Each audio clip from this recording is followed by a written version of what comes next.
Yes. तर आपण काल 13व्या अध्यायापर्यंत पोहोचलो. तर मला थोडंसं सांगा हो, थोडासा संवाद साधा ना माझ्याशी. हा दिसतंय ना सगळ्यांना? ग्रेट. थँक्यू सो मच भूमिका माताजी. तर मला थोडासा संवाद साधा हो, की आपण 12व्या अध्यायामध्ये भक्ती मार्ग शिकलो. भक्तीनी जो अगदी ओतप्रोत, जो अगदी पूर्णपणे जो भक्तीमध्ये लीन आहे आणि अशा शुद्ध भक्ताला, ज्याने परम तत्वाला जाणलेला आहे, जो परमात्म्याला जाणतो आहे आणि अशा ज्या जीवाला, अशा या दुर्लभ जीवाला, महात्म्याला, जो भक्त पूर्णपणे या भक्तीमध्ये लीन आहे, ज्याने अगदी भक्तीचा शेवटचा टप्पा की समाधी अवस्थेपर्यंत स्वतःला पोहोचवलाय आणि जो भगवंतांच्या प्रेमामध्ये आहे, जो भक्तीचा शेवटचा टप्पा, जे भाव कशी आहे, तर तो भक्तीचा भाव हा प्रेमाचा भाव असावा. आणि म्हणूनच या प्रेम भावापर्यंत जो भक्त पोहोचलेला, असा भक्त भगवंताला विशेष आहे. आणि अशा या भक्तीमध्ये मग अर्जुनाला पडलेले प्रश्न, जसं मी काल म्हटलं, अर्जुनाला बरेच प्रश्न पडलेत. जसं 12व्या अध्यायामध्ये अर्जुन विचारत आहेत की मग कुठला भक्त श्रेष्ठ आहे की तुम्हाला पूर्णपणे जाणणारा. मग आपण या टप्प्यांवरून जे बघितलं की मग जो ब्रह्म म्हणून जाणतोय, जे परमात्मा म्हणून जाणतायत आणि जे भगवंत म्हणून जाणतायत. आणि अशा या प्रकारे मी तुम्हाला या भक्तांच्या वेगवेगळ्या पायऱ्या सुद्धा सांगितल्या. मी सांगितलं की कनिष्ठ अधिकारी, मध्य अधिकारी आणि उत्तम अधिकारी असेही त्यांचे टप्पे असतात, जे भक्ती सेवेमधले टप्पे आहे, ज्याचा आपण पुढे जाऊन अजून सखोल अभ्यास करू शकू. आणि अशा या भक्तीच्या प्रवासामध्ये आपण काल बघितलं की भक्तीचा मार्ग तर भक्ती योगापर्यंत आपल्याला भगवंतांनी सांगितलंय. ज्या कर्मयोगातून, ज्या पहिल्या 6 अध्यायातून आपण भक्तीमध्ये लीन होण्याचा जे मार्ग बघितलेला आहे, जो प्रत्यक्ष भक्ती आपण 7 ते 12 या अध्यायात, जी अवीट भक्ती आणि जी भगवंतांवर जे अवीट प्रेम आणि जी अवीट गोडी आहे भक्तीची, ते आपण जाणलंय. भक्त कसा असावा, कुठला भक्त. माताजी काही ऐकायला येत नाहीये. कसं काय होतंय? कुणालाच येत नाहीये? हरे कृष्ण. येतंय. एक मिनिट हा, मी आवाज थोडा वाढवते. ऐकायला नाही येत माताजी. माताजी, तुमचा इंटरनेटचा काही इश्यू आहे का बघा? बाकीच्यांना येत आहे सगळ्यांना. मला काय आता येत आहे का तुम्हाला? परत पाहिजे तर तुम्ही जॉईन व्हा. बाकी सगळ्यांना येत आहे? मला जरा प्लीज सांगा. ऐकू येत आहे ना? ठीक आहे, ठीक आहे. हरे कृष्ण. धन्यवाद माताजी. तर ठीक आहे माताजी, तुम्ही प्रयत्न करा. काही इंटरनेटचेच इश्यू असतात. तर मला थोडंसं थोडक्यात सांगा, मग कालचं आपण जे बघितलं, ज्या अध्यायामध्ये जे भगवंतांनी अर्जुनाला जे ज्ञान दिलेलं आहे, या ज्ञान योगातून आपण आता सुरुवात केली आहे की ज्या भक्तीच्या मार्गातून मग भक्त कसा असावा आणि भक्तीचे टप्पे आणि प्रत्यक्ष भगवंतांनी ज्या चतुश्लोकी गीतेतून स्वतःचं जे महात्म्य आहे, जे जे अर्जुनाने सांगितलं की शास्त्रांच्या आधारे जे व्यास ऋषी, नारद ऋषी, देवल ऋषी या सर्वांनी ज्यांचं कथन केलेलं आहे आणि जे ज्ञाना ज्ञात आहे, ते भगवंता प्रत्यक्ष तू तुझ्या मुखातून मला सांगितलं. आणि प्रत्यक्ष भगवंतांनी स्वतःच्या विभूतींचं वर्णन केलेलं आहे, ज्या सूचक अभिव्यक्ती आहेत की तू या, मी एका माझ्या अंशातून सगळं, माझ्या एका एका अंशातून सुद्धा सगळं हे ब्रह्मांड निर्माण झालेलं आहे, ही पूर्ण प्रकृती आहे. परंतु हे सगळं, म्हणूनच या विभूती फक्त एक अभिव्यक्ती सूचक म्हणून भगवंतांनी त्याचं ज्ञान दिलेलं आहे. आणि त्याचा की कुठे तू बघू शकतोस, कुठे तू मला शोधू शकतोस आणि कशा प्रकारे कुठे तू माझी प्रार्थना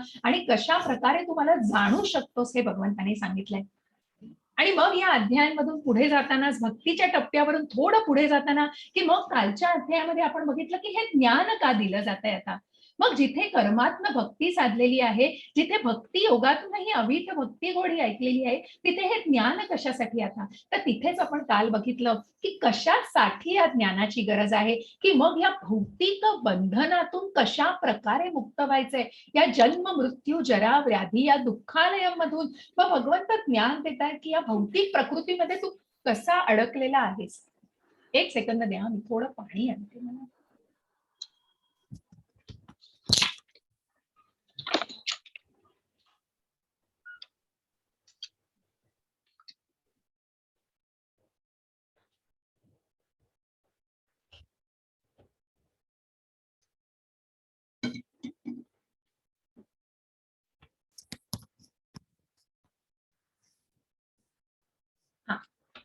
तर कशा प्रकारे तू या भौतिक बंधनातून स्वतःला मार्गस्थ करायचंयस आणि कशा प्रकारे तू स्वतःला या परम तत्वाची जाणीव आणि तू आत्मसाक्षात्काराच्या या मार्गावरती स्वतःला आणायचंयस, त्यासाठी हे ज्ञान दिलं जातंय. मग हे ज्ञान भगवंतांनी काय दिलं हो काल?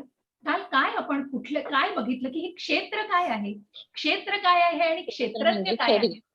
क्षेत्र म्हणजे शरीर. अगदी बरोबर माताजी. आणि क्षेत्रज्ञ म्हणजे त्याला जाणणारा. बरोबर. ते जाणणारे कोण आहेत माताजी? आत्मा परमात्मा. अगदी बरोबर. आत्मा आणि खूप धन्यवाद. खूप छान, खूप छान. आणि असेच हे ज्ञेय काय आहे मग? मग हे ज्ञेय काय सांगताय तुम्हाला? ज्ञेय परमात्म्याला जाणणारा. अगदी बरोबर. की जे ज्ञेय हे ज्ञानाचं ध्येय, म्हणजे हे ज्ञान आपण काय घेतलं तर या क्षेत्र आणि क्षेत्रज्ञामधली संलग्नता, की हा परमात्मा कशा प्रकारे स्थित आहे, पण या आत्म्याला त्याची जाणीव आहे का?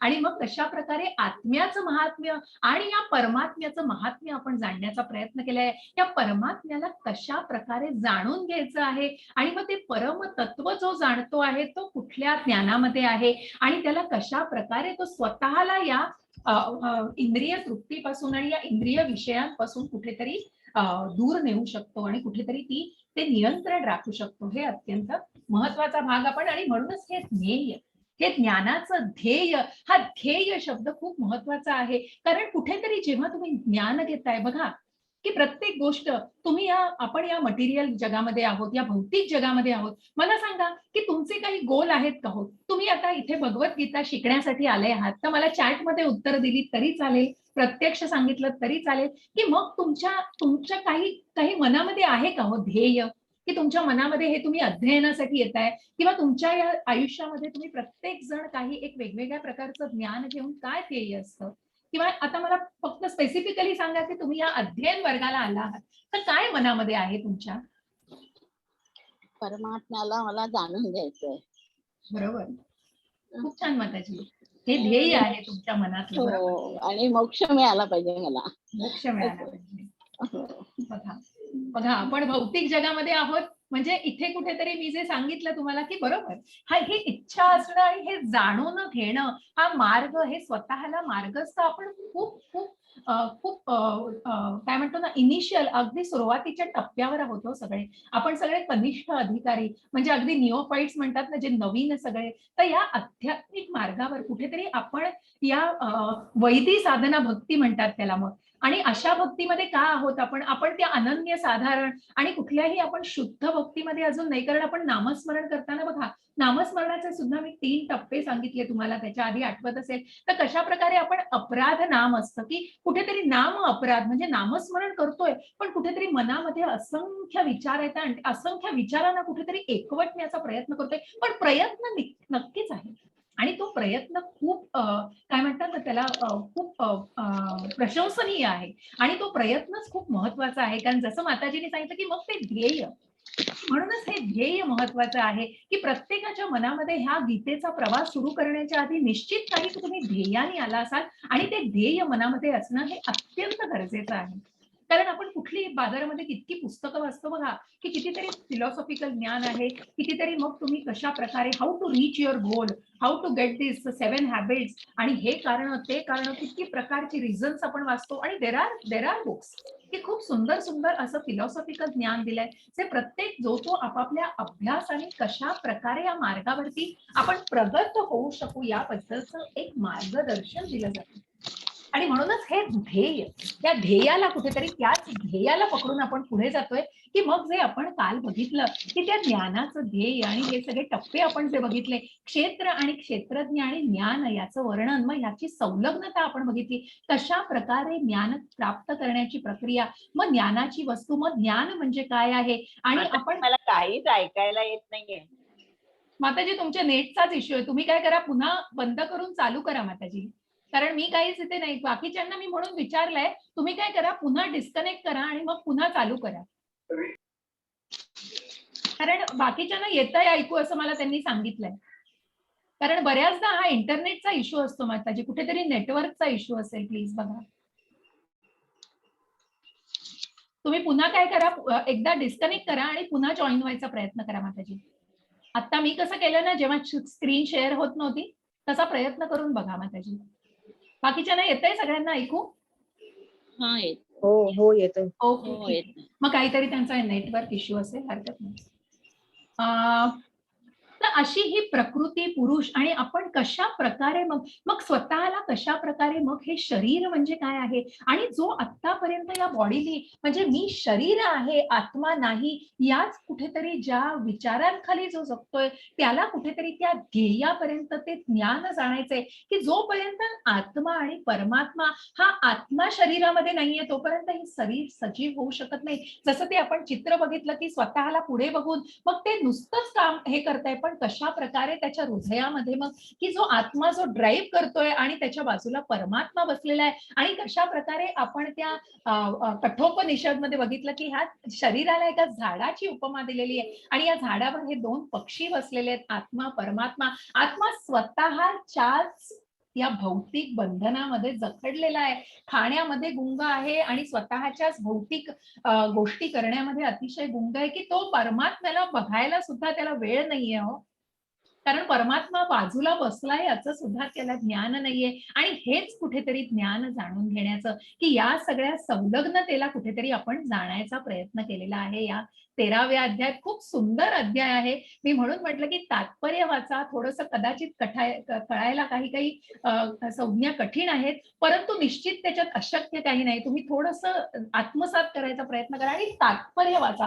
प्रत्येक श्लोकाचं तात्पर्य वाचा. पूर्ण डिटेलमध्ये वाचाल तेव्हा निश्चितच तुम्हाला त्याचा जास्त खुलासा होईल. हा प्रयत्न आहे. आणि काल माताजींनी सांगितलं तसं मी खूप सोप्या पद्धतीने प्रयत्न करते, कारण ह्या स्लाइड्स पण खूप सुंदर बनवल्यात. आमच्याकडे काही स्क्रिप्ट आहेत, म्हणजे माझ्याकडे काही मी माझ्या प्रयत्नातून पण काही तुम्हाला उदाहरणातून सांगायचा, गोष्टी रूपांद्वारे सांगण्याचा खूप प्रयत्न करते. तर असं या अध्यायामध्ये आपण आज पुढे जातोय, तो 14वा अध्याय, ज्याच्यामध्ये आपण काय बघणार आहोत तर या ज्ञानाचं, मग या ज्ञानाला मग भगवंत सांगतायत, भगवंतांनी गुह्य ज्ञान दिलंय, गुह्यतम ज्ञान दिलंय, राज गुह्य, की जो सगळ्या ज्ञानाचा राजा आहे, की तू माझ्याशी मत्सर, तू भगवंतांशी मत्सर करू नकोस. आणि म्हणूनच अर्जुनाला भगवंतांनी सांगितलं की तू कधीही माझा मत्सर करत नाहीस, मी हे सगळं ज्ञान तुझ्याशी शेअर करतोय, तुला हे सगळं ज्ञान मी देतो आहे. आणि जसं आपण शरीर नाही आत्मा आहोत आणि हा आत्मा परमात्म्याचा अंश आहे. हा आत्मा, या आत्म्याचा मूळ स्वभाव हा अध्यात्मच आहे. त्याला कुठेतरी त्या परमात्म्याला जाणून स्वतःला त्या आध्यात्मिक मार्गावरती मार्गस्थ करायचं आहे. आणि म्हणूनच आजचं हे ज्ञान जे भगवंत सांगतायत, की हे ज्ञान का आवश्यक आहे. मग या 13व्या अध्यायापासून आपण ज्ञान काय घेतोय, मग आता या भौतिक प्रकृतीमध्ये तू कशा प्रकारे या त्रैगुणांच्या प्रभावाखाली आलेला आहेस. आणि म्हणून आपण 14.1 ते 9 बघणार आहोत, की 3 गुणांनी आत्मा कशा प्रकारे बद्ध होतो आणि मग या गुणांना जाणून घेणं का महत्वाचं आहे.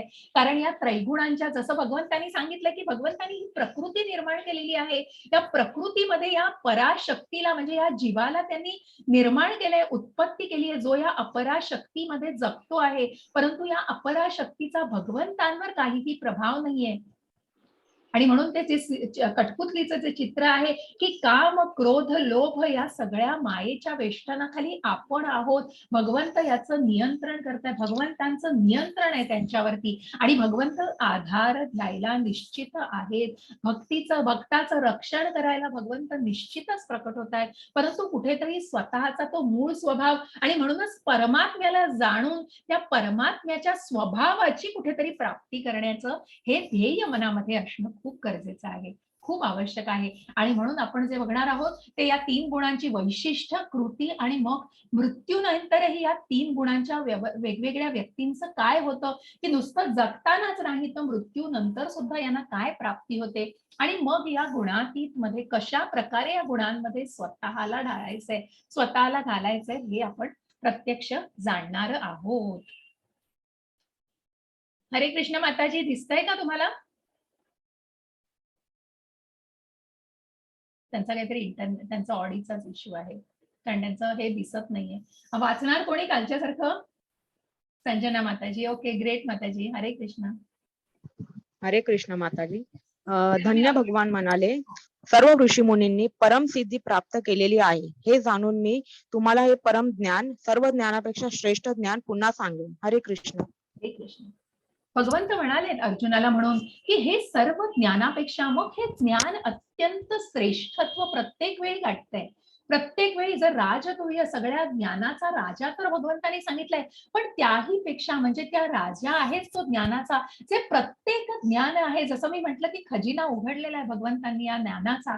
आणि म्हणूनच हे ज्ञान सुद्धा जे काही परम ज्ञान आहे, या भौतिक प्रकृतीमध्ये त्रैगुणांचा प्रभाव जो जाणून घ्यायचा आहे, हे ज्ञानही सर्व ज्ञानांपेक्षा श्रेष्ठ ज्ञान. मी तुला पुन्हा सांगेन की पुन्हा मी असं हे श्रेष्ठ ज्ञान तुला देतो आहे. मग हे ऋषींनी, मग या चित्रामध्ये ते तुम्हाला दिसतंय, हा निमी राजाची गोष्ट आहे पुराणामधली. आणि हे सौरभ देवांचे देवेंद्र 9 देवेंद्र आहेत, ते ऋषभदेवांचे 9 पुत्र, की ज्यांना आत्म साक्षात्काराची आणि ते इतक्या प्युअर डिवोशन मध्ये, इतक्या त्या परम शुद्ध अशा भक्तीच्या स्टेजमध्ये होते की ते सर्व ग्रहांवरती, सर्व जिथे यज्ञ आहुती आणि जिथे या गोष्टींचं जिथे चालू असेल त्या ठिकाणी जाऊन ते आशीर्वाद द्यायचे आणि तिथे ते आश्रय घ्यायचे. अशा प्रकारे जेव्हा या निमी राजाकडे हे आहुती आणि या चाल्या होत्या, तेव्हा हे जे 9 देवेंद्र आहेत ते प्रत्येक ग्रहावरती जाऊन, की ज्यांनी हे परम ज्ञान जाणलेलं आहे, त्या परमात्म्याला हे परफेक्ट नॉलेज म्हणतात, की हे उत्तम असं आणि हे असं विशिष्ट ज्ञान ज्यांनी जाणलेलं आहे. आणि असे हे फक्त एक शुद्ध भक्तच आहेत, ज्या शुद्ध भक्तीमध्ये आहेत, असे हे देवेंद्र प्रत्येक ह्या यज्ञ यागाच्या ठिकाणी जाऊन तिथे मग त्या आश्रय घेतात आणि तिथे आशीर्वाद देतात आणि तिथे त्या गोष्टीचं रक्षण करतात आणि तिथे त्या गोष्टींना कुठेतरी त्या गोष्टींना एक आध्यात्मिक दृष्टीने त्याची अजून उन्नती करतात. असे हे ऋषभदेवांचे 9 पुत्र, असे हे देवेंद्र. आणि म्हणूनच भगवंत सांगतायत सर्व ऋषी मुनींनी परमसिद्धी, की या ऋषी मुनींनी सुद्धा भगवंतांना प्राप्त करण्याची ही सिद्धी प्राप्त केलेली आहे. आणि हे जाणूनच या ऋषी मुनींचं जसं हे ज्ञान, हे जाणून हे परम ज्ञान मी तुम्हाला पण देतो आहे, तुलाही देतो आहे, की कशा प्रकारे या बद्ध जीवनामध्ये तू जखडलेला आहेस आणि कशा प्रकारे तू स्वतःला या भक्तीच्या मार्गावरती आणायचा आहेस. आणि मग या निमी राजाने त्या देवेंद्रांची खूप सुंदर प्रकारे, म्हणजे त्यांना आगमन त्यांचं झालं, त्यांची पूजा अर्चा, त्यांना योग्य प्रकारे तो मान दिला आणि मग त्यांनी ते आशीर्वाद दिलेले आहेत, की पूर्णपणे त्या मग अशा या भगवंतांना जाणणाऱ्या या भक्तांनी त्या निमी राजाला सुद्धा एक प्रकारचा आशीर्वाद देऊन आणि कशा प्रकारे या पूर्ण तत्वामध्ये स्वतःला विलीन केलेलं आहे. असं हे ज्ञानाचं श्रेष्ठ ज्ञान, की हे परम सिद्धी जाणण्याचं ज्ञान हे या ऋषी मुनींनी सुद्धा केलेलं आहे. तिथे भगवंत सांगतायत की मग कशा प्रकारे तू जाणून घ्यायचंयस या भक्ती प्रकृतीमध्ये हे. हरे कृष्ण माताजी. हरे कृष्ण. या ज्ञानामध्ये स्थिर होऊन मनुष्य माझ्या स्वतःसारखा दिव्य स्वभावाची प्राप्ती करू शकतो. याप्रमाणे स्थिर झाल्यावर मनुष्य सृष्टीच्या वेळी जन्म घेत नाही किंवा प्रलयाच्या वेळी व्यतीत होत नाही. हरे कृष्ण. हरे कृष्ण. मग तो कुठेतरी जो स्वतःला ज्ञानामध्ये, मग हे सगळं ज्ञान जसं मी म्हटलं की हे ज्ञान घेऊन त्याचं आचरण करणं महत्वाचं आहे. हे फक्तच मी अध्ययन केलेलं आहे, मी भगवद्गीतेचा क्लास आता केलाय, झालं आता मी आध्यात्मिक मार्गावर आलो, माझं मन पवित्र झालं, शरीर पवित्र झालं. अहो पण त्याचं आचरण 5% तरी आपण करतोय का, याची प्रचिती घेणं गरजेचं आहे. हे स्वतःला कुठेतरी व्हेरीफाय करणं खूप गरजेचं आहे. आणि म्हणूनच या भौतिक जगतामध्ये कशा प्रकारे आपण पुन्हा जर या मोक्षाची प्राप्ती, जसं माताजींनी आता सांगितलं की मग कुठेतरी परमात्म्याला जाण्याचे त्या मोक्ष प्राप्तीसाठी, आणि म्हणजेच हा विचार केला जातो बघा, जे आपण आधीच्या अध्यायांमध्ये बघितलंय 7व्या 8व्या, की कशा प्रकारे मरणाच्या वेळी सुद्धा परमात्म्याचं ज्ञान असावं, परमात्म्याचं स्मरण करता यावं. कारण मग आयुष्यभर, आणि म्हणूनच जेव्हा आयुष्यभर भगवंतांना, की ज्या प्रभुपादांनी वयाच्या 5 वर्षापासून भगवंतांची जी आराधना, भगवंतांची भक्ती, प्रेम केलं भगवंतांवर, आणि मग स्वतः दीक्षा घेऊन आणि संन्यास घेऊन त्यांनी या कृष्ण भावनेचा कशा प्रकारे प्रसार केलेला आहे. मग ही जी भावना आहे आणि ही जी ओढ आहे आणि ही परमात्म्य जाणण्याची जी कुठेतरी तीव्र इच्छा आहे, ही इच्छाच खूप महत्वाची, आणि ही इच्छाच कुठेतरी या आध्यात्मिक मार्गावर उन्नत करायला खूप गरजेची आहे.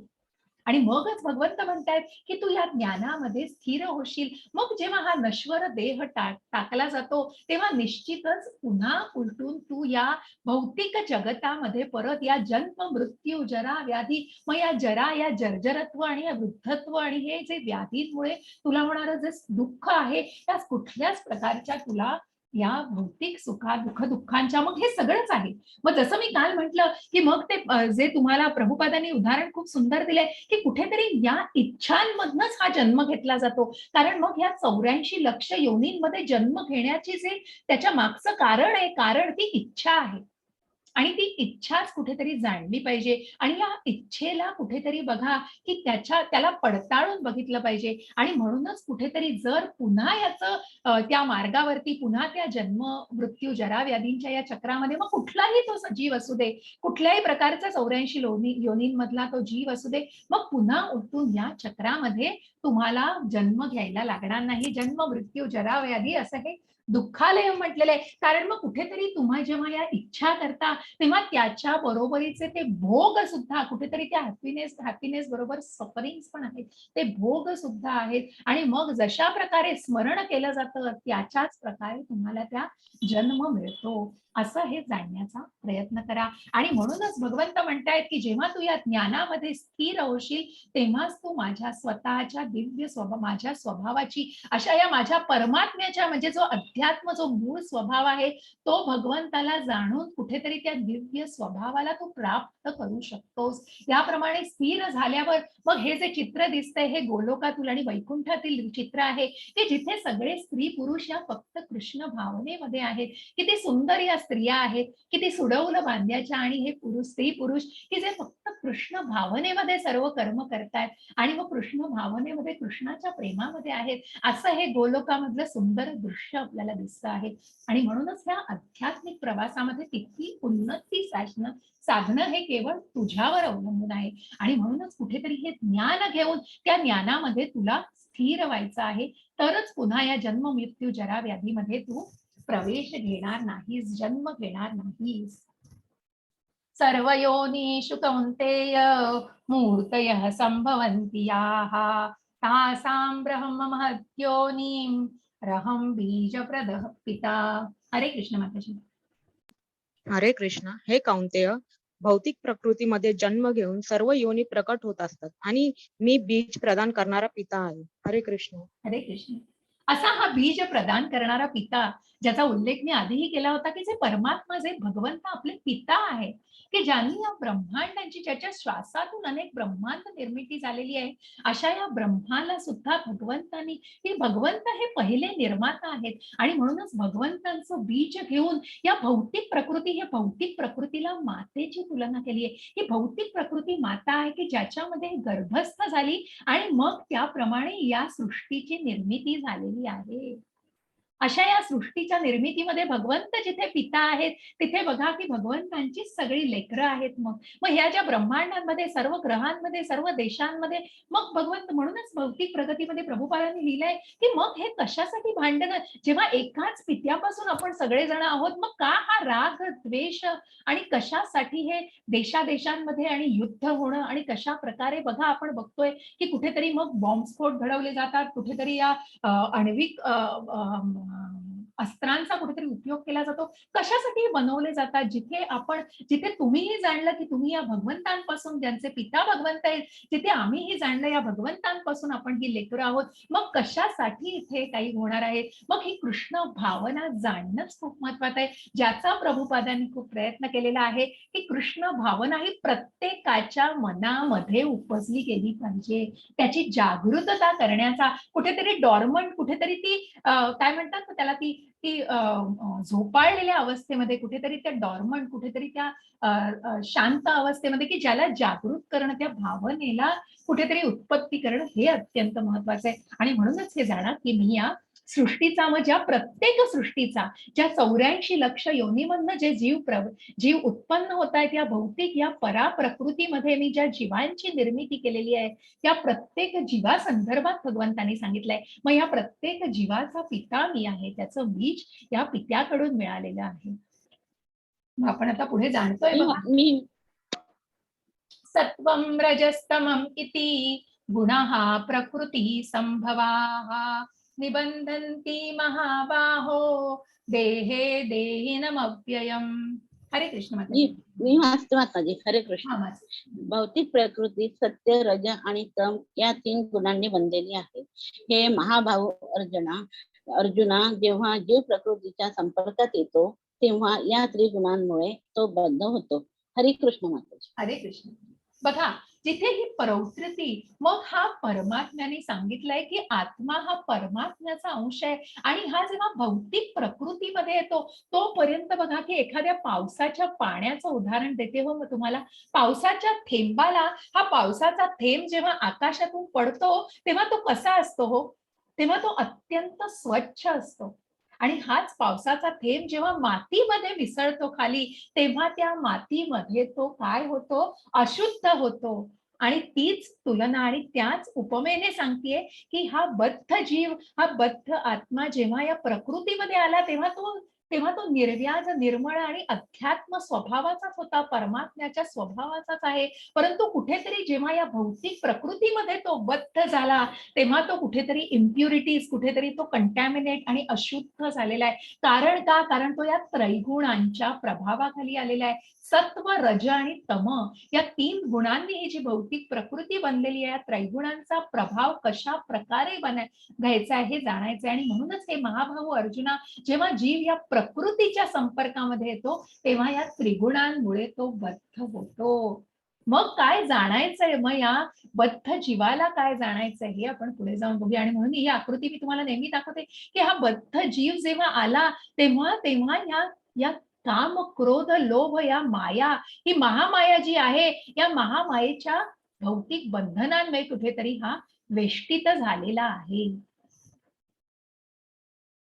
मग आपल्याला जाणायचे की कशा प्रकारे आपण सात्विक, राजसिक आणि तामसिक गुणांचा आता फरक बघणार आहोत आणि कशा प्रकारे सात्विकता मनुष्यामध्ये कशा प्रकारे गुण दाखवते, राजसिकता काय गुण दाखवते आणि तामसिकता काय, या त्रैगुणांना आपण या फरकाने समजून घ्यायचं आहे.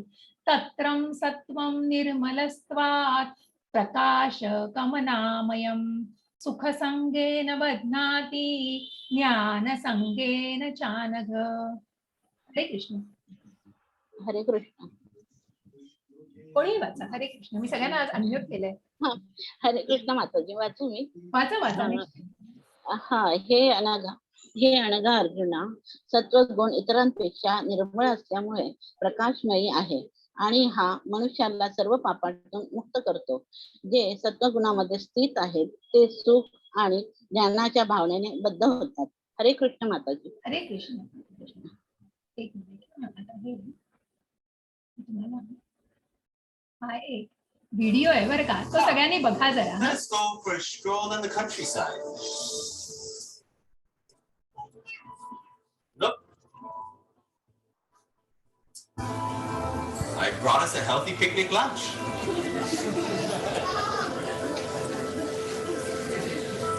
The air is clean here, so peaceful. Here we can get away from the agitating elements of the city. बघा, हे सत्व गुणाबद्दल सांगितलंय कुठेतरी. ऐकलत का सगळ्यांनी? हरे कृष्ण. सगळ्यांना ऐकू आलं? हरे कृष्ण. हो. तर हे कुठेतरी सात्विकतेबद्दल, म्हणजे हा व्हिडिओ प्रभूजींनी आम्हाला खूप आधी दाखवलेला, नामनिष्ठ प्रभूजींनी आम्हाला ह्याच्यामध्ये, म्हणजे याच 18 दिवसाच्या अध्ययनामध्ये. तर हा कुठेतरी परदेशातून, म्हणजे त्या काही याच्यावरती आधारित आहे, पण ह्याच्यातनं जाणण्याचं की हा मनुष्य आहे आणि त्याचा हा सत्वगुण आहे बरं का. हे अनघ अर्जुना, म्हणून भगवंत म्हणतात सत्वगुण इतरांपेक्षा निर्मळ असल्यामुळे प्रकाशमयी आहे. बघा, तो प्रकाशमय आहे, कसा चमकतोय. आणि तो प्रकाशमय हा मनुष्याला सर्व पापातून मुक्त करतो. जे सत्व गुणामध्ये स्थित आहेत ते सुख आणि ज्ञानाच्या भावनेने बद्ध होतात. आणि म्हणूनच तो कुठेतरी बघा त्याच्या हातामध्ये परडी आहे, तो कुठेतरी सन्मार्गाचं ज्ञान देतोय मनुष्याला. असा हा सत्वगुण भगवंत सांगतायत की कुठेतरी प्रकाशमयी दुनियेमध्ये नेतो. आणि परंतु बघा कुठेतरी तो मनुष्याला कशा प्रकारे अडकवतो, कारण तो सुख देतोय आणि त्या सुखामध्येच कुठेतरी मग ते सुख मिळवण्याच्या मागे कुठेतरी तो या बद्ध भौतिक जगामध्ये अडकतोय. तो सात्विकतेमध्ये आहे, तो सत्वगुण आहे, अत्यंत उच्च गुण आहे आणि चांगला गुण आहे. हा चांगुलपणा अत्यंत चांगला आहे. पण बघा तो पुन्हा कुठेतरी का या भौतिक जगामध्ये अडकतोय याचं आपल्याला कारण पुढे जाणून घ्यायचंय. कारण ही सात्विकता अजून कृष्ण भावनेमध्ये आलेली नाहीये. कुठेतरी अजूनही स्वतःचा आनंद, स्वतःची इंद्रिय तृप्ती आणि सकाम कर्मांमध्ये कुठेतरी अडकलेला जीव आहे.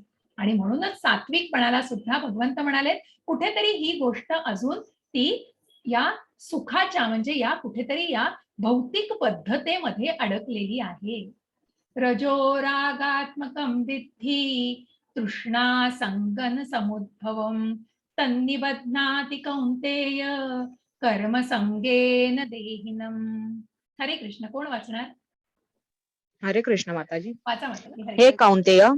काउंतेय असंख्य वासना आणि महत्वाकांक्षांमुळे रजोगुण उत्पन्न होतो आणि यामुळे देहधारी जीव सकाम कर्माशी बांधला जातो. हरे कृष्ण. हरे कृष्ण. आता हे एक बघा बरं. हा What are you doing, man?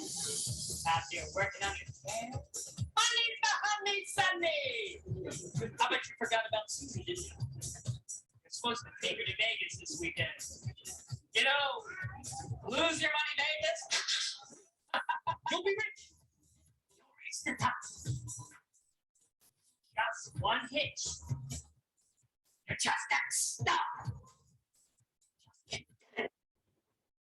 हरे कृष्ण. काही संवाद ऐकू येत नसतील परंतु थोडंसं फक्त चित्रांवरनं जाणण्याचा प्रयत्न करा, कारण क्लिअर नाहीये जरा आवाज, त्याच्यामुळे मी समजू शकते. परंतु कुठेतरी बघा हे खूप सुंदर असं एक आम्हाला प्रभूजींनी मागे की आम्हाला एक सुंदर हा प्लेस दाखवला होता की जिथे माणसाचं मन दाखवलंय बरं का. आणि या मनाला कशा प्रकारे मग ही सात्विक राजसिकता आणि तामसिकता कशा प्रकारे त्याच्यावरती प्रभाव करते हे कुठेतरी जाणण्याचा प्रयत्न करा. कुठेतरी माणसावर कसा हल्ला करते आणि कसा माणसावरती त्याचा प्रभाव पाडण्याचा प्रयत्न करते, माणसाच्या मनाला कशा प्रकारे त्याच्यावरती अडकवण्याचा आणि कशा प्रकारे या मायेमध्ये गुंतवण्याचा प्रयत्न केला जातोय. आणि असाच हा गुंतवण्याचा प्रयत्न हा रजतत्वाचा माणूस करतोय बघा. की राजसिक माणूस कुठेतरी त्याला होप्स दाखवते, अरे तुला हे मिळवायचंय, अरे तुला ते मिळवायचंय, ही महत्वाकांक्षा आहे, मला प्रमोशन मिळवायचंय, मला एवढा पैसा मिळवायचा आहे, माझ्याकडे आता फोर्ड गाडी आहे पण मला मर्सिडीज मिळवायची, मला मर्सिडीज घ्यायची आहे, मी आता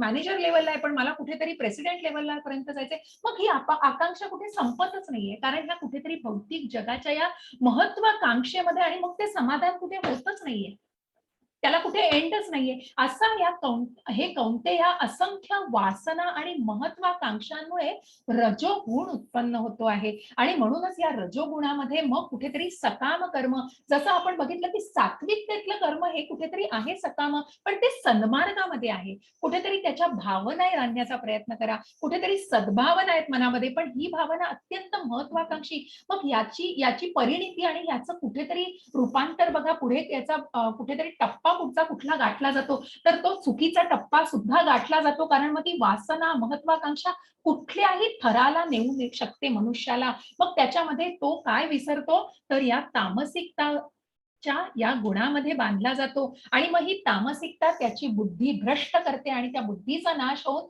तो फक्त अधःपतनालाच जाऊ शकतो. तमस्त्वं ज्ञानजं विद्धि मोहनं सर्वदेहिनां प्रमादालस्य निद्राभि सन्निबध्नाति भारत.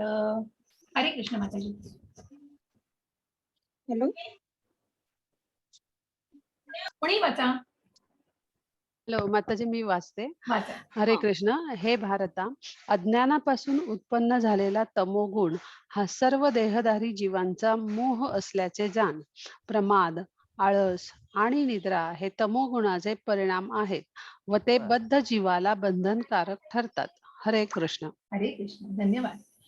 हे भारता बघा, मग जो तमोगुण जो आपण इथे बघितला की कुठेतरी रजोगुण, जो रजोगुण म्हणजे मनातल्या वासना, कुठेतरी मनातल्या इच्छा आकांक्षा, पण त्या आकांक्षा इच्छा इतक्या जिद्दीला पेटतात की त्या कुठेतरी मग त्या कुठल्या टप्प्यामध्ये जात आहेत, तर मग त्या त्या अज्ञानापासून मग तमोगुणामध्ये काय होतं, तमोगुणामध्ये या वासना आहेत, पण त्या वासना या अज्ञानातून आहेत आणि कुठेतरी मनामध्ये भ्रम आहे.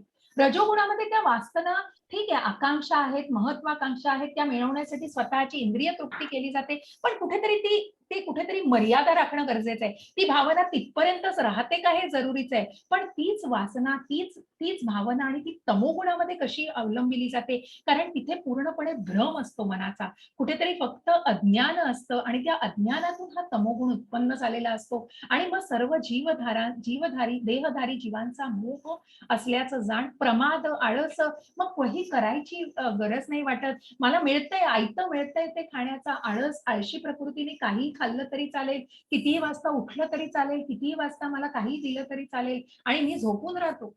मी माझ्या अज्ञानामध्ये, मला काय चाललंय इतर जगाचा काही पत्ता नाही आणि म्हणूनच हे तमोगुणाचे परिणाम आहेत जे बद्ध जीवाला बंधनकारक करतात, जे अज्ञानामध्ये आहेत आणि जे भ्रमामध्ये आहेत. सत्वं सुखे संजयती रजः कर्मणि भारत, ज्ञानमावृत्य तु तमः प्रमादे संजयत्युत. हरे कृष्ण. हरे कृष्ण माताजी. वाचा प्रभू. हे भारता, सत्वगुण मनुष्याला सुखाने बांधतो, रजोगुण सकाम कर्माची बांधतो आणि तमोगुण त्याचे ज्ञान आवृत्त करून मूर्खपणाची बांधतो. हरे कृष्ण. हरे कृष्ण. बघा, म्हणजे कुठेतरी बद्ध होतोय जीव आणि हा जीव बद्ध होतोय कुठे, तर या भौतिक जगामध्ये बद्ध होतोय. तो का होतोय बद्ध हे लक्षात घ्या, कारण कुठेतरी हा सत्वगुणही बद्ध करतोय, कारण त्याला या सुखांची अपेक्षा आहे. मग मी हे सात्विकतेने वागतोय, मी हे पुण्यकर्म करतोय, तर मला हे मिळालं पाहिजे, मी हे असं केलं तर मला हे मिळालं पाहिजे, ही कुठेतरी भावना मनामध्ये आहे आणि ती कुठेतरी त्या सुखाची ओढ आहे आणि म्हणून ती सात्विकता ही कुठेतरी सुखाने बांधतीये मनुष्याला. रजोगुण काय करतोय, आकांक्षा, वासना, जिद्द, महत्वाकांक्षा इतक्या इरेला पेटलाय मनुष्य की मग तो सगळ्या सकाम कर्मांशी, मग माझं याचं पण फळ हवंय, त्याचं पण फळ हवंय, मला हेही हवंय, मला ते पण हवंय, असं सगळ्याच गोष्टी हव्या आणि ते कुठेतरी सकाम कर्माशी बांधलं जातंय आणि म्हणूनच तमोगुण काय करतोय, तमोगुण याच्या सर्वांच्या पलीकडे जाऊन तो पूर्णपणे अज्ञानात आहे, ज्याचं ज्ञान आवृत्त करून तो फक्त मूर्खपणा आणि भ्रमामध्ये मनुष्याला नेतो आणि म्हणूनच तो फक्त अज्ञान आणि तो मनुष्याचं अधःपतनच करू शकतो. असं हे सत्व, रज आणि तमगुण भगवंता म्हणतायत की या मनुष्याला या बद्ध जीवामध्ये बांधील करता आहे. हरे कृष्ण. कोण वाचणार? संजना माताजी वाचा. हरे कृष्ण माताजी. हे भारता, कधी कधी रजोगुण व तमोगुण यांचा पाडाव करून सत्वगुण प्रमुख होतो. कधी कधी रजोगुण सत्व आणि तम यांचा पाडाव करतो आणि इतर वेळी तमोगुण सत्व आणि रज यांचा पाडाव करतो. याप्रमाणे वर्षासाठी निरंतर स्पर्धा सुरू असते. हरे कृष्ण. बघा, ही स्पर्धा चालू आहे. मन आहे काय हो, मन, बुद्धी, अहंकार आपण बघितलं, हे याच्याने आंतरिक मन बनलेलं आहे. असं हे मन, मग या मनाला कसं चांगलं अन्न द्यायचंय आणि कशा प्रकारे या मनाला सात्विकता, राजसिकता आणि तामसिकतेचं हे बद्ध केलं जातंय, कशा प्रकारे, तर ह्या प्रकारे केलं जातंय. कधी कधी रजोगुण आणि तमोगुण, मग बघा की कधी कधी आकांक्षा आणि कुठेतरी तमोगुण, अज्ञान हे कुठेतरी ओढलं जात आहे. मग हे कुठेतरी कशा प्रकारे पाडाव करू शकतं, तर ते सत्वगुणाचा पाडाव करू शकतं आणि म्हणूनच कधी कधी काय होतं, सत्वगुणाची प्रखरता इतकी असते, मनुष्य इतका चांगल्या गुडनेस मध्ये, मनुष्य इतका सत्वगुणामध्ये असतो की जो इतर रज आणि तम गुणाला निश्चित त्यांचा पाडाव करू शकतो आणि मग असं एकमेकांमध्ये कॉम्पिटिशन, त्याच्यामध्ये हा आपण म्हणतो ना की वाईट गोष्टींची वृत्ती ही लागायला वेळ लागत नाही, जसं चांगल्या गुण लागायला हे जरा वेळ लागतो की मग हा मनुष्य चांगला करतोय ते आत्मसात करणं थोडा वेळ लागतो. पण कशा प्रकारे इथे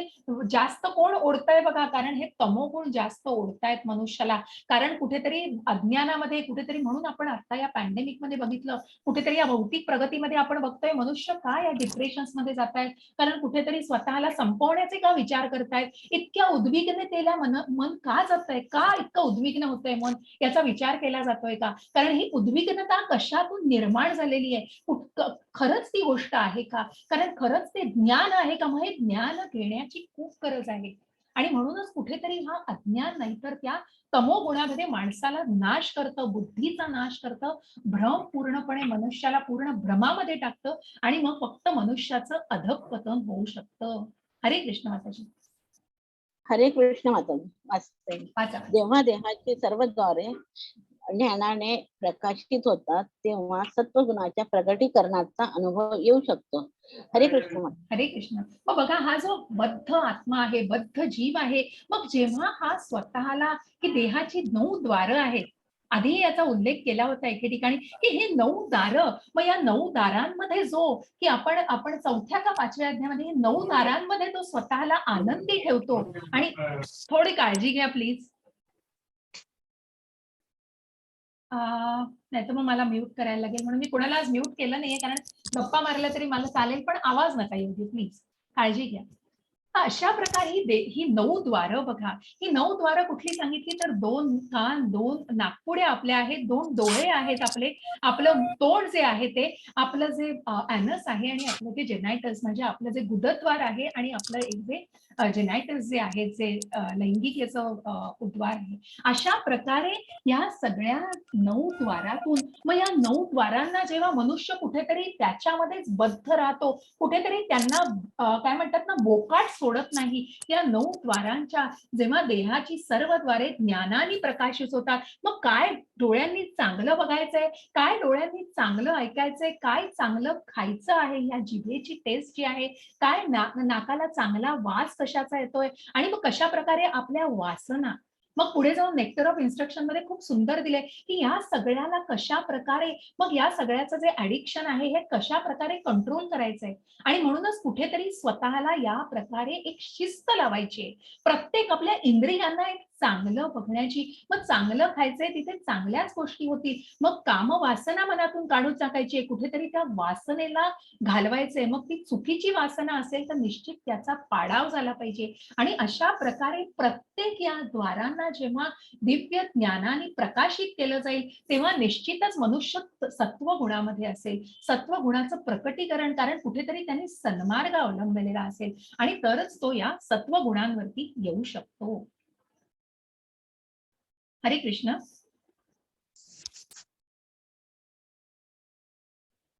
कोणी वाचा. हरे कृष्ण माताजी. वाचा. हे भरतर्षभ, जेव्हा रजोगुणामध्ये वृद्धी होते तेव्हा आध्यात्मिक अत्याधिक आसक्ती, सकाम कर्म, महत् प्रयास, अनियंत्रित इच्छा आणि लालसा इत्यादी लक्षणे उत्पन्न होतात. हरे कृष्ण. हरे कृष्ण माताजी. जेव्हा रजोगुणांमध्ये वृद्धी होते, मग जेव्हा माणसाचे रजोगुण वाढतात आणि माणसाची जी वासना आहे, अत्याधिक आसक्ती, मग मला ती गोष्ट मिळवायचीच आहे, काही करू दे, काय मला वाटेल ते करायला लागू दे, मग महत् प्रयास, अनियंत्रित इच्छा आणि लालसा, मग मला ते मिळवायचंय. मग ती परस्त्री असू दे किंवा मग परधन असू दे, मला ते मिळवायचंय, कुठल्याही प्रकारे ते मला मिळालं पाहिजे. आणि मग ती भावना कुठेतरी फक्त त्या लालसेला आणि कुठेतरी चुकीच्या मार्गावरती त्या रजोगुणाला घातल्या जात असते. ही रजोगुणाची वृद्धी झालेला माणूस दिसतो. अशा प्रकारे त्याच्या गुणांमध्ये ही वाढ झालेली दिसते. हरे कृष्ण. हरे कृष्ण. हे कुरुनंदन, जेव्हा तमोगुणामध्ये वृद्धी होते तेव्हा अंधकार, निष्क्रियता, मूर्खपणा आणि मोह हे प्रकट होतात. हरे कृष्ण. हरे कृष्ण. तसं हे गुरुनंदना ऐक की जेव्हा तमोगुणामध्ये वृद्धी होते, मनुष्य या अज्ञानामध्ये इतका खोलवर जातो, इतका या अंधकाराच्या खड्ड्यामध्ये फेकला जातो की मग त्या तमोगुणाची वृद्धी झालेली दिसते आणि त्याच्या मनामध्ये पूर्ण अंधकार, निष्क्रियता, मग काहीही करावं असं वाटत नाही, कुठल्याही गोष्टीमध्ये मन लागत नाही, सगळ्या प्रकारचा मूर्खपणा, कारण भ्रम भरलाय मनामध्ये, खऱ्या आयुष्यामध्ये जगतच नाही तो, प्रत्यक्ष विश्वात नाही तर स्वतःच्याच भ्रमामध्ये जगत असतो आणि कुठल्या तरी गोष्टीचा मोह, स्वतःला एका लूप मध्ये घालून घ्यायचं की मला ही गोष्ट मिळाली नाहीये म्हणजे संपलं माझं आयुष्य सगळं. ह्या ज्या कुठल्या तरी भ्रमामध्ये मनुष्य जगतो तेव्हा त्याचं अज्ञान, त्याचा मूर्खपणा आणि एवढ्याच गोष्टी नजरेस येतात. आणि म्हणूनच कुठेतरी हे कुरुनंदना या तमोगुणामध्ये वाढ झालेली दिसते. हरे कृष्ण. हरे कृष्ण. जेव्हा मनुष्याच्या सत्वगुणामध्ये मृत्यू होतो तेव्हा तो महर्षींच्या उच्चतर पवित्र ग्रह लोकांना प्राप्त होतो. हरे कृष्ण माता. हरे कृष्ण. मग इथे नारद मुनी दिसतायत आणि ते दक्षाच्या, आता ही एक खूप सुंदर गोष्ट आहे बरं का. तर याच्यावरनं सांगणार आहे. मग आता आपण बघितलं की मनुष्य जेव्हा जगतो आहे तेव्हा या सत्व, रज आणि तमाम गुणांमध्ये कशा प्रकारे वाढ होऊन कशा प्रकारे त्याची परिणिती होते. त्याच प्रकारे मनुष्य जेव्हा देह हा नश्वर देह ठेवतो आणि जेव्हा त्याचा मृत्यू होतो तेव्हा त्याला काय त्याचे परिणाम होतात. आणि म्हणूनच जेव्हा सत्व गुणामध्ये मनुष्य मरतो, जेव्हा मनुष्य सत्व गुणामध्ये असतो तेव्हा तो महर्षींच्या उच्चतर पवित्र लोकांना जातो. असं हे ब्रह्माची दोघं मुलं शिव आणि यक्ष, तर त्या दक्षाला तर या दक्षाला ब्रह्म निर्मिती झाल्यानंतर त्याच्याकडे काय म्हणतात ना त्याला वस्ती लोकसंख्येची वाढ करण्याचं काम त्याच्याकडे, की तू पॉप्युलेशन वाढवायचंय असं काम त्या दक्षाला दिलं जातं. नारद मुनी आणि शिव आणि दक्ष. तर शिव या प्रकारे संन्यासी आणि त्यावेळेला त्यांची वृत्ती तशी दाखवली आणि त्या प्रकारच्या त्या रूपामध्ये आहेत आणि त्याच वेळेला दक्ष हे त्यांच्या मुलांची उत्पत्ती करतात आणि दक्षाला या ब्रह्मानी उत्पत्ती करून या लोकसंख्येची वाढ करायला त्याला काम दिलेलं आहे, ती जबाबदारी दिलेली आहे त्याच्यावरती. आणि मग ह्या दक्षाने 10,000 मुलांना जन्म दिलेला आहे आणि 10,000 मुलांना त्यांनी जन्म दिल्यानंतर तो जेव्हा ते ब्रह्मचर्य, जसे आपण आश्रम बघितले की ब्रह्मचर्याश्रम आहे, गृहस्थाश्रम आहे, वानप्रस्थाश्रम आणि संन्यासाश्रम, तर त्या प्रकारे ब्रह्मचर्य आश्रमामध्ये ही सगळी मुलं वाढत असतात आणि तेव्हा त्याच्यानंतर त्यांचं लग्न करून त्यांची पुढे जे काही वाढ होईल, वंश वाढेल आणि अशा प्रकारे या वंशवाढीला सगळं त्याचं पुढे चालवायचं असतं. तर त्या दृष्टीने दक्ष मग त्या सर्व मुलांना त्याच्या नारदांकडे पाठवतात. नारद मुनींकडे जाऊन तुम्ही दीक्षा घ्या आणि तुम्ही ज्ञान घ्या. आणि मग ते नारद मुनींकडे जातात, सगळे पुत्र नारद मुनींकडे जातात आणि नारद मुनी त्यांना कृष्णांविषयी ज्ञान देतात, परमात्म्यांविषयी ज्ञान, भागवतांचं ज्ञान देतात आणि कुठेतरी मनाला संन्यासत्व आणि मनाचं कशा प्रकारे नियंत्रण करावं या सर्व गोष्टींबद्दल ज्ञान दिलेलं आहे. आणि कुठेतरी जेव्हा त्या फक्त थोडा वेळ साधू संग लव मात्रे, तर या थोडा वेळ अर्धा तास ते फक्त त्या अर्धा एक तास का अर्धा दिवस असं त्यांनी सांगितलंय, पुराणामधली ही कथा आहे. तर त्याच्यामध्ये त्यांनी म्हटलंय की या थोड्या वेळामध्ये सुद्धा नारद मुनी त्यांच्या विचारांचा पालट करून ते सर्व 10,000 मुलं संन्यास घेतात आणि परमात्म्याला जाणण्याच्या मार्गावरती स्वतःला मार्गस्थ करतात. असे हे 10,000 पुत्र संन्यासी झाल्यानंतर इथे दक्षाचा मात्र खूप संताप होतो की मी नारद मुनींकडे यांना ज्ञानासाठी पाठवलं आणि हे काय आहे, तर हे संन्यासी वृत्तीचे झाले. तर अजून 5,000 मुलांचा जन्म होतो आणि तेच तो सेम गोष्ट करतो, पण पुन्हा तीच गोष्ट रिपीट होते. आणि मग कारण का नारद मुनी म्हणतात की तुमच्या मोठ्या भावांचं तुम्ही अनुकरण केलं पाहिजे आणि मग हे अनुकरण करण्याच्या मध्ये नारद त्यांना तेच सगळं ज्ञान देतात. तेच प्लीज काळजी घ्या. हरे कृष्ण. म्यूट करा आणि बोला. तर तशा प्रकारे तुम्ही मग ते 5,000 मुलं सुद्धा संन्याशी मार्गावरती जातात. मग दक्षाची ही सगळी मुलं, जवळजवळ जी काही 15,000 मुलं जे पुढच्या वंशांना आणि पुढच्या सगळ्या परंपरेला उदय होणार असतो, त्या सगळ्याला कुठेतरी ब्लॉक येतो आणि कुठेतरी अडथळा येतो आणि तिथे कुठेतरी दक्ष चिडतो आणि तो म्हणतो की तू कुठेतरी प्रजननाला या कुठेतरी पुढच्या सगळ्या परंपरेचा तू हे होऊ दिलेलं नाहीयेस आणि तू यांना संन्यासी वृत्ती दिली आहे, याचं ज्ञान दिलेलं आहे, तर तुला मी शाप देतोय की तू कधीही एका स्थळी असणार नाहीयेस, तुला कायम प्रवास करायला लागणार आहे आणि तू एका स्थळी नसून तुला इकडे दारोदारी तुला फिरायला लागणार आहे, तुझ्या डोक्यावर एक छप्पर असं नसणार आहे. नारद मुनी इतके पॉवरफुल, इतके त्यांच्याकडे प्रखर ज्ञानी असे हे विद्वानी नारद मुनी, ते सहज त्या दक्षाचा शाप फिरवू शकले असते, परंतु ते अकर्मामध्ये. मग असा जो मनुष्य, जे आपण बघितलं नारद मुनींचं उदाहरण, की स्वतःला म्हणून मी मागे सुद्धा उल्लेख केला होता की म्हणूनच त्या शापाला सुद्धा वरदान म्हणून स्वीकारतात आणि त्या शापाचं रूपांतर कृष्ण भावनेचा प्रसार करण्यासाठी त्याचं रूपांतरित करतात. अशा या शापाचा सुद्धा ते चांगल्या पद्धतीने उपयोग करतात आणि म्हणूनच प्रभुपाद म्हणालेत की हा शाप सुद्धा या वंश परंपरेने कुठेतरी आपल्यापर्यंत, की मग त्याला ज्याप्रमाणे कृष्ण भावनेचं रूपांतर झालेलं आहे तेच नारदाच्या या परंपरेत प्रभुपाद म्हणतात की आपल्यापर्यंत आलेलं आहे. आणि म्हणूनच प्रभुपादांना सुद्धा ते जे दारोदारी, की त्या 17व्या वर्षी सुद्धा प्रभुपाद परदेशामध्ये फिरत होते, एका ठिकाणी नाही तर त्यांना प्रवास करायला लागत होता, कारण कुठेतरी कृष्ण भावनेचा प्रसार करत होते. आणि म्हणूनच म्हणूनच ही कुठेतरी हे जे कार्य आहे ते त्यांच्याकडून, हे अकर्म त्यांच्याकडून घडत होतं आणि तेच अकर्म जे नारदांनी घडवलं होतं तेच अकर्म अशा वाटचालीमध्ये पुढे जात होतं जो एका शुद्ध भक्तच करू शकतो आणि सात्विकताच फक्त त्याला या मार्गावरती आणू शकते. हरे कृष्ण. हरे कृष्ण. हरे कृष्ण. जेव्हा मनुष्याचा रजोगुणामध्ये मृत्यू होतो तेव्हा तो सकाम कर्मामध्ये संलग्न झालेल्या मनुष्यात जन्म घेतो आणि जेव्हा तमोगुणामध्ये मृत्यू होतो तेव्हा तो पशु योनीमध्ये जन्म घेतो. हरे कृष्ण मास्टर. बघा, जेव्हा तो सकाम कर्मामध्ये, मग जेव्हा कुठेतरी सत्व गुणामध्ये त्याला मृत्यू येतो तेव्हा तो कुठेतरी अच्छा इथे सकाम कर्मामध्ये संलग्न झालेल्या, म्हणजे जसं आपण बघितलं की सात्विकता कुठेतरी उच्च ग्रहांवर मनुष्याला नेते, त्याचप्रमाणे रजोगुणांमध्ये जेव्हा मृत्यू होतो तेव्हा कुठेतरी तो सकाम कर्मांमध्ये अडकलाय. बघा, ही इच्छा आहे, ही वासना आहे, मग या गोष्टींपासून स्वतःला टाळलं नाही जाते. कुठेतरी परस्त्रीची वासना आहे, कुठेतरी बघा की शरीरावर काही वस्त्र नाही आहेत आणि मग ह्या प्रकारच्या वासना सुद्धा आहेत. कुठेतरी या हिंस्त्र प्राण्याला खायचंय ती वासना मनामध्ये आहे. कुठेतरी मनामध्ये वाईट भावना सुद्धा आहेत की परस्त्रीच्या बद्दल मनामध्ये पाप असणं आणि मग कशा प्रकारे मीठ सुद्धा, म्हणजे कुठल्या प्रकारच्या गोष्टी खायच्या आहेत की मग कुठेतरी मांसाहारच केला जातो. या सगळ्या ज्या वृत्ती आहेत, ही सगळी आसक्ती, ही सगळी मनाला असलेली लालसा, ओढ जी आहे ते कुठेतरी मनाला सकाम कर्मामध्ये संलग्न झालेल्या मनुष्यामध्ये मग कुठेतरी पृथ्वी तलावरच तो पुन्हा जन्म घेतो आणि तमोगुणामध्ये जो जन्म घेतो तो पशु योनीमध्ये आणि त्याचा नरकामध्येच जन्म होतो आणि पशु योनीमध्येच त्याचा जन्म होऊ शकतो. कारण मग कुठेतरी फक्त अधोगतीच असते त्या तमोगुणामध्ये आणि म्हणूनच त्या अशा प्रकारे सत्वगुणाचा माणूस ह्या उच्च ग्रहांवर जातो, रजोगुणाचा माणूस हा पृथ्वी ग्रहांवरच प्रवेश घेतो, पुन्हा फिरून तो या भौतिक जगामध्येच अडकलेला असतो आणि तमोगुणाचा माणूस या पशु योनीमध्ये जन्म घेतो. कर्मण सुकृतस्याः सात्विकं निर्मलं फलं रजसस्तु फलं दुःखम अज्ञानं तमसः फलम. हरे कृष्ण. हरे कृष्ण. पुण्यकर्माचे फळ शुद्ध असते आणि ते सत्वगुणामध्ये असल्याचे म्हटले जाते, परंतु रजोगुणामध्ये केलेल्या कर्माचे फळ म्हणजे दुःख आहे आणि तमोगुणामध्ये केलेल्या कर्माचे फळ म्हणजे मूर्खपणा आहे. हरे कृष्ण.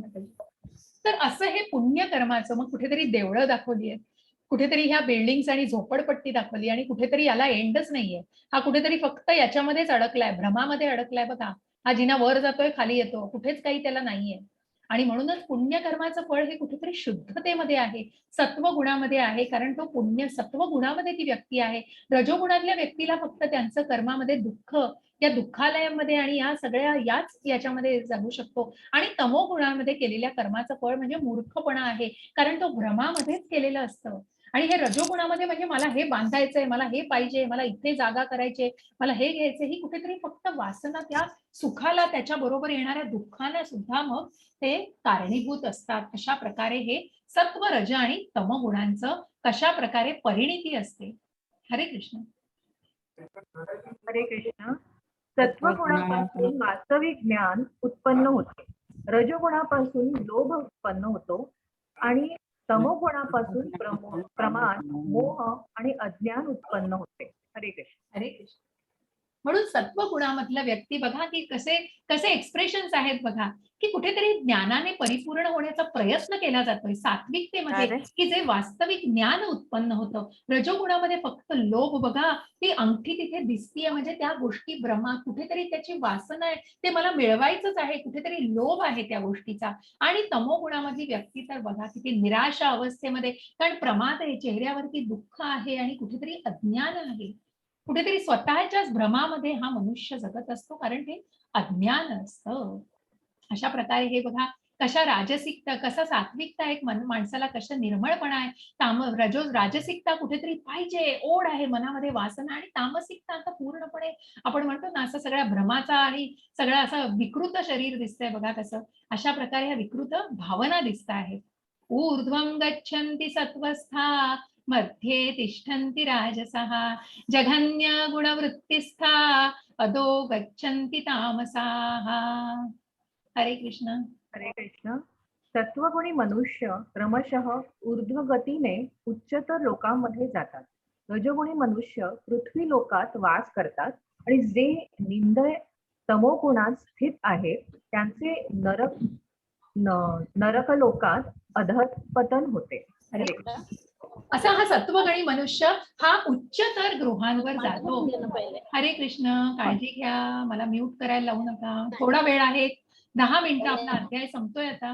काळजी घ्या जरा.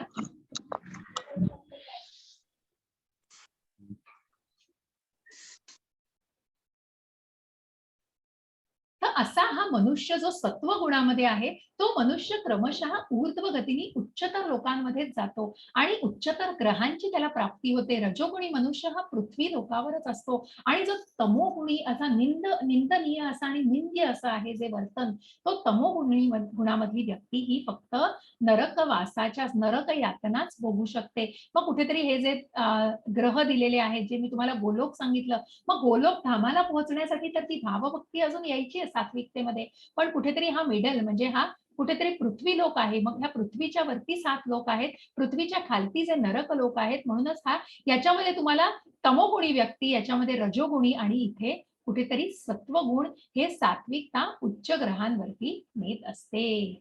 हरे कृष्ण. हरे कृष्ण माताजी.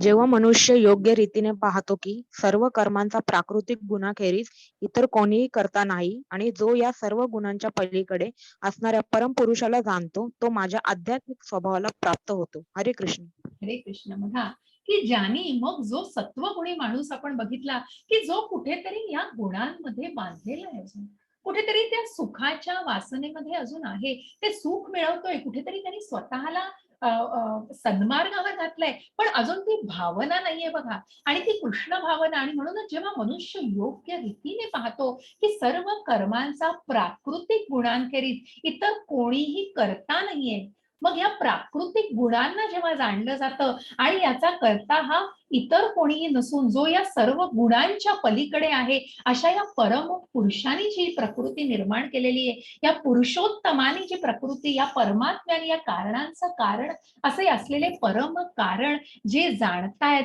तो माझ्या आध्यात्मिक स्वभावाला प्राप्त होतो आणि मग तीच व्यक्ती कुठेतरी या मोह पाशांना तोडू शकते. हरे कृष्ण. हरे कृष्ण. जेव्हा देहधारी जीव भौतिक शरीराशी संबंधित या त्रिगुणांच्या पलीकडे जाण्यास समर्थ होतो, तेव्हा तो जन्म, मृत्यू, जरा आणि त्यापासून होणाऱ्या दुःखातून मुक्त होऊन याच जीवनात अमृताचा उपभोग घेऊ शकतो. हरे कृष्ण. कृष्ण.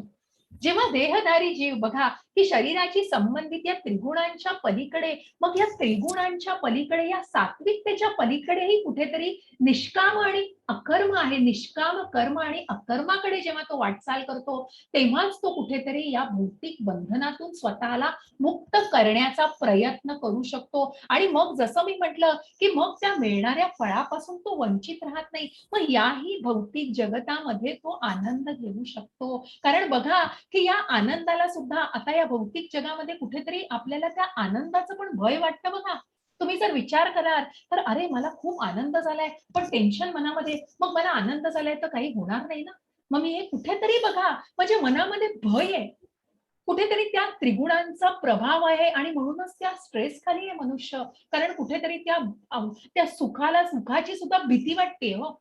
आणि काय आहे ती सुखाची भीती? कारण कुठेतरी ती भावना जोपासलेली नाहीये, कुठेतरी त्या परमात्म्याला जाणलं नाही, कुठेतरी ती कृतज्ञता अजून मनामध्ये आलेली नाहीये आणि कुठेतरी त्रिगुणांच्या पलीकडे जीव गेलेला नाहीये आणि म्हणूनच कुठेतरी त्या गोष्टीचं भय आहे मनामध्ये अजून. आणि म्हणून या दुःखालयामध्ये की जिथे, म्हणून जसं म्हटलं की त्या कर्माचे भोग मात्र व्हायला, सुख पाहिजे, पण त्या सुखापासून भोग मात्र येणार आहेत, तेही भोगण्यासाठी तयारी पाहिजे त्याची. आणि म्हणूनच कुठेतरी ती भावना बदलणं गरजेचं आहे. आणि म्हणूनच त्या कृष्ण भावनेमध्ये ते कर्म करणं आणि याला जाणणं, या परमात्म्याला जाणणं किती महात्म्याचं आहे. आणि तरच तुम्ही या बंधनातून आपली ही बंधनं तोडू शकता, या बंधनाच्या साखळ्या कुठेतरी तोडू शकता. हे व्हिडिओजला लिंक काही जात नाहीये, मी ट्राय केलेला, म्हणून ते 2 व्हिडिओज फक्त तुम्हाला दाखवले. हरे कृष्ण. हरे कृष्ण. अर्जुनाने विचारले, हे प्रभू, त्रिगुणांच्या अतीत असणारा मनुष्य कोणत्याही लक्षणांनी ओळखला जातो, त्याचे आचरण कसे असते आणि तो प्राकृतिक गुणांच्या पलीकडे कसा जातो? हरे कृष्ण. हरे कृष्ण. मग भगवंतांना अर्जुन विचारतोय की हे प्रभू, त्रिगुणांच्या अतीत असणारा, मग या त्रिगुणांचा प्रभाव ज्याच्यावर आहे तो कोणत्या लक्षणांनी ओळखला जातो आणि त्याचं आचरण कसं असतं, तो प्राकृतिक गुणांच्या पलीकडे कसा जाऊ शकतो. मग ज्याच्यावर त्रिगुणांचा प्रभाव आहे ती व्यक्ती कुठल्या लक्षणांनी ओळखली जाते आणि मग कशा प्रकारे तो या भौतिक प्रकृतीच्या पलीकडे जाऊ शकतो, की कुठेतरी ही जी पराशक्ती आणि कुठेतरी जे आपण अध्यात्म जाणलं बघा, की हा जीव म्हणजे ब्रह्म आहे, त्या ब्रह्माने या अध्यात्म स्वभावाला जाणायचंय, की आपला मूळ स्वभाव हा अध्यात्म आहे. या परमात्म्याला जाणून कुठेतरी या आध्यात्मिक स्वभावावर, कुठेतरी या आध्यात्मिक स्वभावाचा अवलंब करायचा आणि त्याला कुठेतरी मिळवायचा प्रयत्न करायचा आहे, तरच तो परमात्म्याला प्राप्त करू शकतो. आणि म्हणून मग भगवंत सांगतायत बघा की अशी व्यक्ती कशी असावी. हरे कृष्ण माताजी. हरे कृष्ण. श्री भगवान म्हणाले, हे पांडुपुत्र, जो प्रकाश, आसक्ती आणि मोह यांची उपस्थिती असताना त्यांचा द्वेष करीत नाही किंवा ते नाहीसे झाले तरी त्यांची आकांक्षा करीत नाही, जो त्रिगुणांच्या प्रभावामध्येही अविचलित आणि निश्चल राहतो आणि केवळ त्रिगुणच सक्रिय आहेत हे जाणून उदासीन आणि दिव्य राहतो, जो आत्मस्थित आहे आणि सुख दुःखाला सारखेच मानतो, जो माती, दगड आणि सोन्याकडे समदृष्टीने पाहतो, जो प्रिय आणि अप्रिय यांच्याबद्दल समभाव राखतो, जो धीर आहे आणि स्तुती व निंदा, मान व अपमान याकडे समभावाने पाहतो, जो मित्र आणि शत्रू यांच्याशी सारखीच वर्तणूक करतो आणि ज्याने सर्व भौतिक कर्मांचा परित्याग केला आहे, त्या मनुष्याला गुणातीत म्हटले जाते. हरे कृष्ण. हरे कृष्ण. असा हा मनुष्य गुणातीत म्हटला जातो. मग कशा प्रकारे तो त्रिगुणांच्या प्रभावाखाली असून सुद्धा तो पांडुपुत्रा, जो प्रकाश, आसक्ती, मोह यांची उपस्थिती असताना मग कुठेतरी तो अकर्माकडे, हे नारद मुनी दाखवले की तो कुठेतरी अकर्माकडे कशा प्रकारे वाटचाल करतो आहे. मग या गुणांच्या पलीकडे जाऊन कशा प्रकारे स्वतःला तो जागृत करू शकतो. कारण कुठेतरी तो त्रिगुणांच्या प्रभावामध्ये अविचलित होत नाही, तो निश्चल राहतो, तो स्थिर धीर मुनी राहतो, तो कुठेतरी स्वतःचं स्थैर्य, स्वतःच्या भावनांमध्ये स्थैर्य आणतो. सुख आणि दुःख, चिंता आणि कुठल्याही प्रकारच्या काळजांमध्ये तो स्वतःला कुठेतरी स्टेबल ठेवतो, कुठेतरी स्थिर ठेवतो. आणि जो एखादी माती, दगड आणि सोनं याला सुद्धा समदृष्टीने बघतो आणि जो अप्रिय प्रिय यांच्याबद्दल समभाव राखतो, जो आपला शत्रू आणि मित्र या सर्वांना समदृष्टीने बघतो, जो मित्र आणि शत्रूंची सुद्धा एकच वागणूक करतो आणि तो न्यूट्रल राहतो त्या गुणांविषयी, की ज्या त्रैगुणांचा प्रभाव आहे त्याविषयीचा ते कुठलेही सक्रिय राहत नाही आणि ज्याने सर्व भौतिक कर्मांचा परित्याग केलेला आहे, त्या मनुष्याला या गुणातीत म्हटलं पाहिजे. आणि तोच याच्या पलीकडे जाऊन स्वतःची अशा प्रकारे आध्यात्मिक मार्गावर वाटचाल करतो. मामचयो व्यभिचारेण भक्ती योगेन सेवते सगुणान समतीत्यैतान ब्रह्मभूयाय कल्पते. हरे कृष्ण. हरे कृष्ण माताजी. जो मनुष्य सर्व परिस्थितीत एकनिष्ठ होऊन पूर्णतया भक्तीमध्ये संलग्न होतो, तो तात्काळ त्रिगुणांच्या पलीकडे जातो आणि ब्रह्ममत्सराप्रत उन्नत होतो. हरे कृष्ण माताजी. हरे कृष्ण.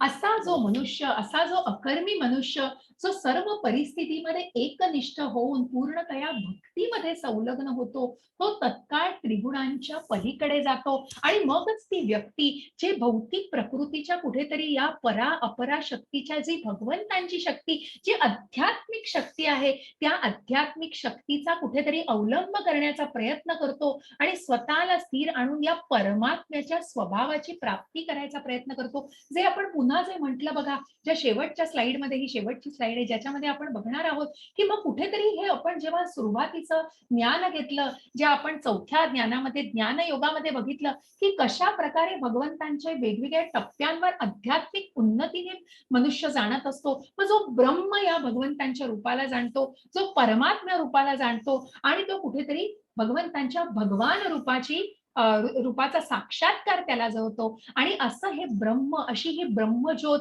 अशा या ब्रह्मणो हि प्रतिष्ठाहम अमृतस्याव्ययस्य च शाश्वतस्य च धर्मस्य सुखस्यैकान्तिकस्य च. हरे कृष्ण. हरे कृष्ण. आणि परमसुखाची स्वाभाविक स्थिती असणाऱ्या अमृत अव्यव्य आणि शाश्वत निर्विशेष ब्रह्मज्योतीचा आधार मी आहे. हरे कृष्ण. हरे कृष्ण. जशा प्रकारे म्हणून अशी व्यक्ती की ज्याने या परमात्म्याला, ज्या परमात्म्याचा स्वभावाची कुठेतरी प्राप्ती करण्याचा प्रयत्न करतोय, जो या ब्रह्म परमात्मा आणि ज्या भगवंताला, ज्या भगवान रूपाला भगवंतांना जाणतोय, अशा या ब्रह्माला मी खूप सुंदर असं हे तात्पर्य तुमच्यासाठी वाचेन. फार सुंदर आहे, मला खूप वाचावंसं वाटलं. 2 ओळी मी तुमच्यासाठी वाचेन. की स्वभावतः जीव हा ब्रह्मस्वरूप असला तरी त्याला भौतिक प्रकृतीवर प्रभुत्व गाजवण्याची इच्छा असते आणि यास्तव त्याचं पतन होतं. बघा, कुठेतरी महत्वाकांक्षा त्या जीवाची काय असते, कारण ब्रह्मस्वरूप आहे त्याचं, कुठेतरी परब्रह्मासारखंच हे ब्रह्मस्वरूप आहे, परंतु त्याला प्रभुत्व गाजवण्याची कुठेतरी इच्छा असते आणि त्याचमुळे तो कुठेतरी या भौतिक प्रगतीमध्ये स्वतःचं अधःपतन करू शकतो. आपल्या स्वरूप स्थितीमध्ये जीव त्रिगुणातीत असतो, परंतु भौतिक प्रकृतीच्या संघाने तो त्रिगुणांमध्ये बद्ध होतो. या त्रिगुणांच्या संघामुळे त्याच्यामध्ये प्रकृतीवर स्वामित्व गाजवण्याची इच्छा राहतेच.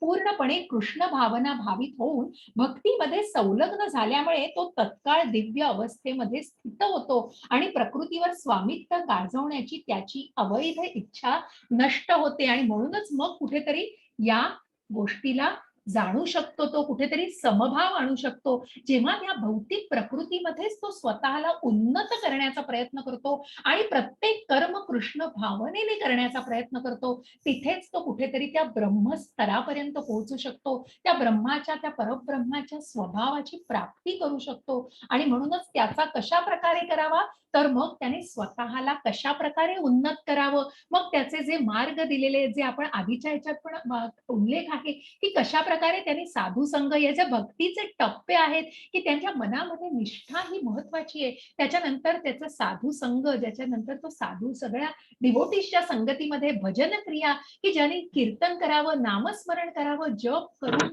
नामस्मरण करून स्वतःचं सामर्थ्य वाढवून त्याला या मार्गावरती त्याने मार्गस्थ करावं आणि कुठेतरी या परमात्म्याच्या स्वभावाची प्राप्ती करण्याचा प्रयत्न करावा. आणि अशी ही व्यक्ती, अशा या ब्रह्मज्योतीचा आधार मी आहे. मग ज्याच्यासाठी भक्त विशेष, या भक्ताच्या भक्तीला भगवंत निश्चितच आधार देतोय आणि या ब्रह्मज्योतीचा आधार भगवंत आहे हे सांगतायत भगवंत. कारण कुठेतरी त्याने त्रिगुणातीत व्हायचंय, कुठेतरी त्रिगुणांच्या प्रभावामध्ये बद्ध व्हायचं नसून त्याच्या पलीकडे जायचा प्रयत्न करायचा आहे, कुठेतरी त्या शुद्ध भक्तीमध्ये यायचा प्रयत्न करायचा आहे, कुठेतरी त्या अहंकाराला, त्या मन, बुद्धी आणि अहंकार या सगळ्यांना कुठेतरी नियंत्रित करून त्या खोट्या अहंकाराचा नाश करायचा आहे आणि मगच तो स्वतःला या आध्यात्मिक मार्गावरती प्रगत करू शकतो. हरे कृष्ण. अशा प्रकारे आपण हा 14वा अध्याय इथे समाप्त करतोय आणि इथे या त्रिगुणांचा प्रभाव आपण आज बघितलेला आहे आणि कशा प्रकारे या गुणांच्या पलीकडे जायचं आहे, ज्याने ब्रह्मस्तराची निर्मिती, ब्रह्मस्तराची प्राप्ती केली आणि मग त्या स्वभावाची प्राप्ती करण्याचा जो प्रयत्न करतोय, परमात्म्याच्या स्वभावाची प्राप्ती करण्याचा प्रयत्न करतोय. हरे कृष्ण. सगळ्यांना मनापासून आधी पहिली गोष्ट की खूप धन्यवाद आणि खूप आनंद आहे तुम्ही जी काही सेवा देताय. कालही लीना माताजी नव्हता, आज सिंधू माताजींना काही कारणाने नाही जमलं, पण खूप आनंद आहे आणि सगळ्यांचे मनापासून धन्यवाद. तुम्ही जे काही हे अनुवाद वाचून मला ही जी सेवा देऊन मदत केली त्याच्यासाठी खूप धन्यवाद. या भगवंताला म्हणजे त्याची कृपा आहे की असे खरोखर आम्हाला इतका सुंदर तुमचं असं हे आपल्याला अध्ययन वर्गामध्ये तुमच्यासारखे भक्त मिळाले आणि खूप छान वाटलं आणि म्हणून मनापासून सगळ्यांचे धन्यवाद. हरे कृष्ण. कुणाला काही प्रश्न असतील तर निश्चित विचारा. मी रेकॉर्डिंग थांबवते.